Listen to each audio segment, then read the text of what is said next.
വെള്ളിനിലാത്തേരേറി പൊൻചിങ്ങം വന്നപ്പോൾ ആദ്യത്തെ പൂവിളിയിൽ അറിയാതുണർന്നു ഞാൻ. ജന്മപുണ്യമായി കൈവരും സ്വപ്നമായി തുമ്പിലയും നീർത്തിവച്ച് നോറ്റിരുന്നു ഞാൻ.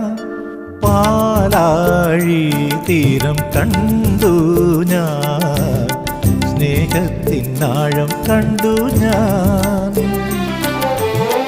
പൂച്ചെണ്ടിനു കൈ നീട്ടി പൂക്കാലം വരവേറ്റു, ഒരു സ്വർഗാരാമം നീളെ കൈവന്നു. പാലാഴി